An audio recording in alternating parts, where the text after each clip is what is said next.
Hi everybody, my name's Jaden. I'm Eli. I'm Jason. I'm Caden.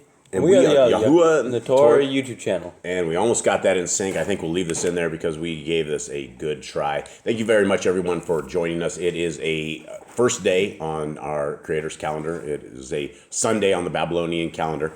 And for those who are keeping Torah, this is the beginning of our week. And for those who are not keeping Torah, I guess you guys are going to go to a man-made church full of all sorts of unclean stuff and full of unclean doctrine, and we wish and we hope and we pray that you guys would not, and that you would seek our Creator where He is able to be found, and He is absolutely not found in a church made by man on a Sunday. All right, everybody, how you guys doing? Good. Okay, let us get into this. Okay, so we are into chapter 19 of this, and this is the first chapter that we have in this book of Khalid. That there is some stuff that is probably mistranslated.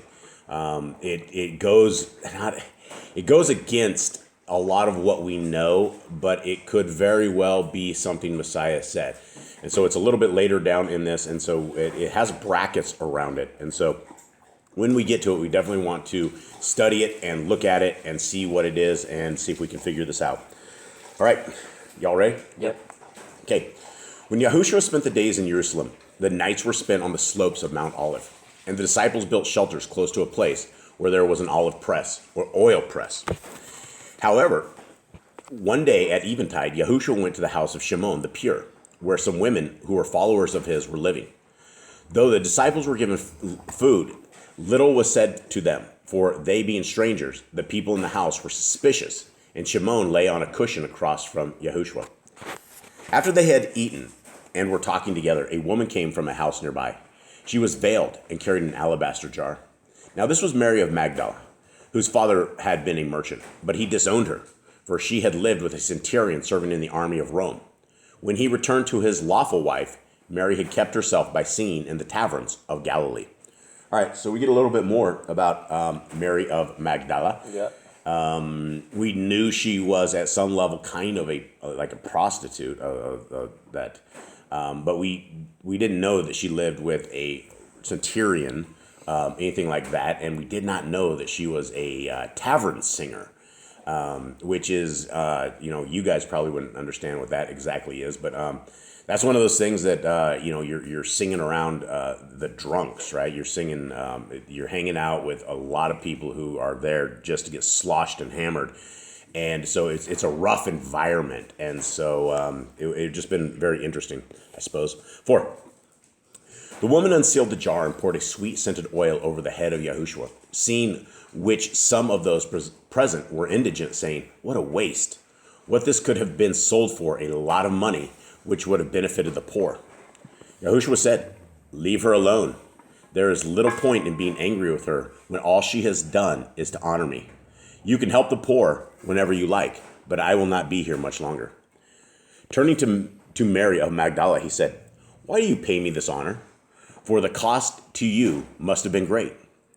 Someone said, "The price was easily obtained." Okay, why do you think that somebody said that right out of the gate? Because this was a very expensive alabaster jar. I remember in other texts that we hear. Yeah, like 300 pieces of silver, wasn't it? Yeah, it was huge amounts of money. It was just a huge cost. Why do you think somebody said the price was easily obtained? Jealousy, anger. Yeah, I think that was one of those slams, right? Because they knew who this woman was, and because of the way that they believed that prostitution is easy money, which it absolutely is not. But it was like a slam. It was a slam on this woman, is what I believe that they were trying to do. Now, this is where we get into some funky stuff, and again, it's italicized and it's also in brackets, which is very, very good. And so that should be our first clue that there's something funny here. But let's read this and let's discuss this. Mary said to YHWH, "Sire, I am she who you saw in Panias. For when women reviled me, I came to you and said, 'Forgive my sins.' When you asked wherein I had sinned, I said, 'By loving while unwed.' Thereupon you said, 'That of itself is no wrongdoing and demonstrates greater love than that of many who say, the price of my love is marriage.' You said I gave the greatest form of love any woman can give. For, being virgin, I went to my love without the security of marriage, seeking in no way to bind the man. Yahushua said, with this man you did no wrong, and though your love was unblessed in the eyes of men, providing you loved truly, it was pure and sanctified in the sight of Elohim. The man, however, is not without sin in this manner, and will surely be called to a proper accounting. And though since leaving him you have done wrong, he bears his portion of the guilt. You chose freely not to be a woman reserved for marriage, a choice you could rightly make. Only should you now seek marriage, saying, though I love you too, now I have my price, would you be doing wrong? This being committed against Elohim, love, and your husband. All right. What do you guys make of this? This sounds wrong, but I think Sounds wrong. Let's discuss this. I think they committed fornication. She did fornication. Now, the very first thing he said is that by loving while unwed. Now, there's a difference between loving and fornication, right? You can love somebody without being with them. But Messiah says this, and let's talk about this. But the question was loving while unwed. And he says that of itself is no wrongdoing and demonstrates greater love than that of many who say the price of my love is marriage. Okay, I think there's something to be said there. I think there's something to be said, right? Because when you are married, when you are dedicated to your marriage, that's one thing. And for women in this age, in this world that they are in here, in the life of a Hebrew world, if they don't get married, they don't have security. They will not have a husband that is going to take care of them. And the only other option is if their parents are alive, then they'd be kicked out back to their parents. So does anyone have anything else on this? Kate, do you have any words of wisdom here? No, I don't understand it fully, the whole situation. Yeah, it's one of these things. And perhaps this is one of these things, maybe we better spit the bones out and keep the meat. Is being in a relationship without fornication evil?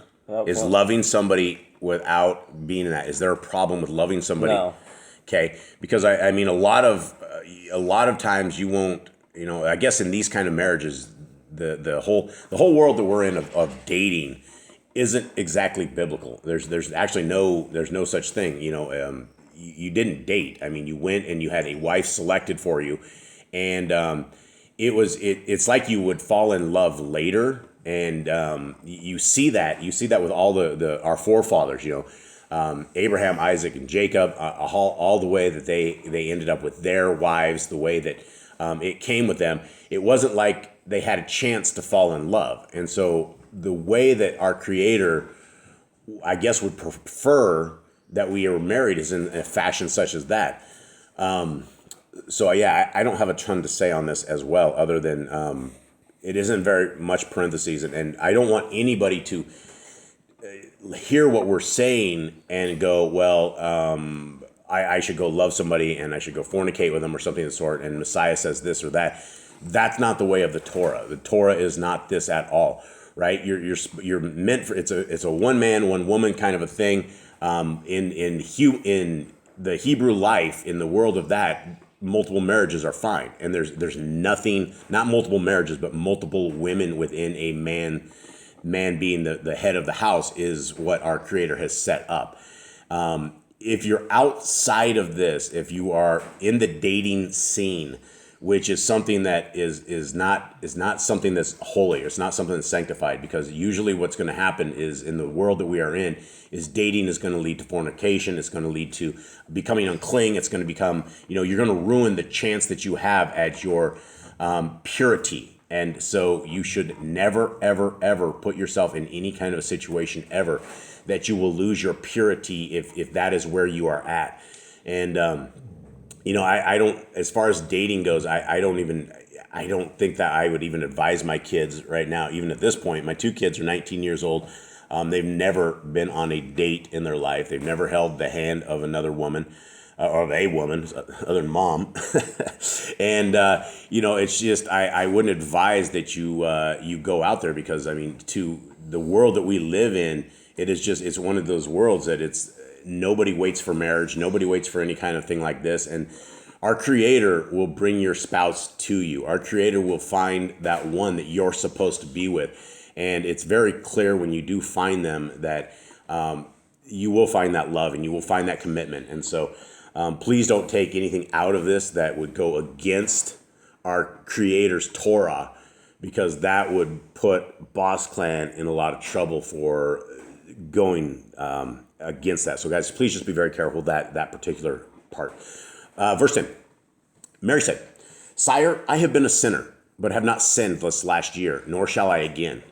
Should I love once more? I will not now claim the rights of marriage which I once repudiated." I don't know exactly what her question is on this. She wants to have a husband? She says, "I will not now claim the rights of marriage which I once repudiated."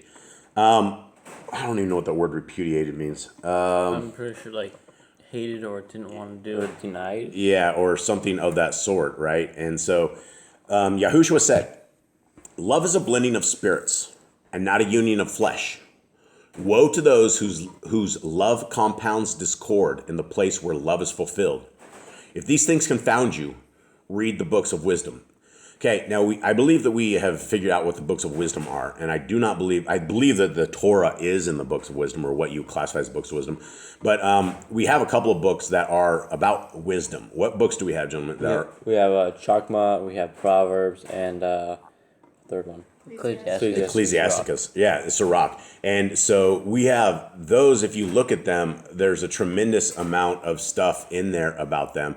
And those are the books of wisdom that I believe. And if we took those to heart, that is what the books of wisdom I believe are. And if any of you guys out there actually know of that we are wrong on that, or if the books of wisdom are something else, please let us know so we can discuss this as well. Okay, 12. During this time, those in positions of power were taking counsel as how they might take YHWH by guile and deliver him to the Romans, for they feared a rising of the people during the great festival of the Yahudim. Now Yehuda of Iscariot, son of Shimon, who had followed Joseph, the just, before coming to YHWH and becoming one of the 12 apostles, sought for the Messiah who would deliver the Yahudim. This is now believed to be another, not YHWH. This he now believed to be another, not YHWH, and he therefore sought to have YHWH held during the festival. Yehuda, unlike the other apostles, was a Yahudim, therefore he was unrestricted. So right there, we hear that Judas was a Pharisee, right? This is why he was able to go to them where other people were not. So 14. Yehuda went to the council and said, "My master performs signs and fulfills prophecies which speak to the hearts of the people. Therefore, might they not proclaim him in the coming days?" The council said, "The people are ripe for revolt, and troublemakers are many. We will take this one also. Reveal him to us, and we will hold him. And for the service, you will be paid in silver." One who sat in the council sent a warning to YHWH, saying, "Leave Bethany and go to Ephraim." But YHWH returned a reply which said, "Things are as they should be, and the prophecies will be fulfilled." Isn't Zacchaeus? I feel like Zacchaeus only sent that warning. I don't know. So it's good that not everybody hated Messiah. Not everybody was trying to. Every Pharisee had a hand in killing him. Yeah, not every Pharisee had a hand in killing him. Okay, 18. On the first day of the festival, when lambs were being sacrificed, the disciples came to YHWH and asked where the Pesach meal should be eaten. YHWH chose 2 of these and sent them away with this instruction: "Go down and cross the stream flowing eastward from the city. At a place where there is a covered well, there you will see a man seated with a water pitcher beside him. Say to this man, 'We thirst, but need more than water.' He will then arise, saying nothing, and you must follow him at a distance. And when you see him enter a house, go in also, giving this message to the owner: 'We come from the master.' He will then show you a room where you must make preparations." Now, what do you guys make of this? Right here. So this guy doesn't talk. Is that what they just got? This guy doesn't talk. This seems to me like a messenger, right? Like this is some sort of an angel or something of the sort. And his instructions are you must follow him at a distance. Like don't get too close to this guy. But the guy says nothing. It's kind of, I guess, kind of creepy, but you know. Yeah, it's creepy. Yeah, don't. So now, the house belonged to Obed, who was nigh 80 years of age, so 80 years old, whose brother was Barnabas the elder. In an upper room, the disciples prepared the Pesach meal. And when it was evening, YHWH came with the 12 apostles and 3 others, but only 13 ate with them. So this is interesting because we finally get a guy's name who owns this house, right? The house belonged to Obed. He was nigh 80, so he's like really old. And his brother Barnabas. And so we never heard this stuff before. This is amazing that we get little details such as this. 21. After he had taken his place at the table and all were seated, YHWH said, I have very much wanted to keep this Pesach with you because it is the last before my ordeal. And I tell you, I will not share another with you until my purpose is fulfilled. Then he took the cup before him and drank, saying, Blood is the life of men. While this is the life of the great, sacrificed for men, so it is a fitting and worthy symbol of he who offers his life for men. I will not taste wine again until the rule of Elohim is established. Now, this particular account, I think, is a better account than what we had, where he's like, this is my blood, drink of my blood. And you know, people have taken that and are like, well, he's breaking Torah because he says he wants you to drink of the blood or eat of his flesh. And this makes a lot more sense, right? Understanding what this means. He then passed the cup to Yochanan, and taking the bread, he gave thanks and broke it, saying, This represents my body, which will be broken as an example to the sons and daughters of men. For all must freely sacrifice for others. As you eat of the bread, which is sacrifice, so shall you eat the bread of eternal life. For without sacrifice, there is no life. Henceforth, call it remembrance bread and remembrance wine. When meeting afterwards, do this and remember me. But remember also the sacrifices which must be made for the cause of Elohim. All right. I think we are going to end it at this right here. This is one of these, this is a commandment, right? This is that Messiah gave us, that when we are doing Passover like this, that there is a bread and a wine, and we are to do it in remembrance of the final meal. And that as we drink the wine, it is the grapes. You know, it's the same kind of thing that Messiah sacrificed for us, the same life that the grapes had, the same life that Messiah had, and that, you know, his body is that bread. And so as we get into a feast time, we are actually getting into not a feast time, but we're getting into, well, it is a feast time. We're getting into Sukkot and Shavuot, excuse me. And we are, one of the things is we're about a week later than I guess everybody else is doing it. And so we're going to do some lessons on that this week and get that out. But we're definitely not doing it at the same time as everybody else is. And so we will get into that a little bit later. But all of these appointed times are extremely important for all of us as people of the kingdom, potential people of the kingdom, right? Because this is what our Creator has wanted. This is what we are told to do. And this is how we are called as his people to do these appointed times and keep these appointed times. And these appointed times will be leading in to a second Exodus. These appointed times will be, I mean, we're on the day of blasting, more than likely, we may see Messiah come one day. We have no idea, but we need to be ready, and we need to be keeping these. These need to be on the front of our foreheads. We need to keep them, and we need to understand them and apply them to our lives. And so, guys, hopefully you guys found something in this. This one was a little different. This one, out of all the readings that we've done, this one was the only one that you got some eyebrows that, you know, are raised on this. And again, there's nothing in this that Messiah says fornication outside of marriage is good. He did not say that. And everybody in these books have a different example. There's different situations. And so we are not Mary of Magdala, and you are not Mary of Magdala. And so what applies right here to her, what Messiah says, do not apply that to you and live in fornication and live in that kind of stuff, because that's not the way of the kingdom. And so, guys, we hope you have a wonderful day. We love you guys very, very much, and take care. All right. Shalom. Shalom.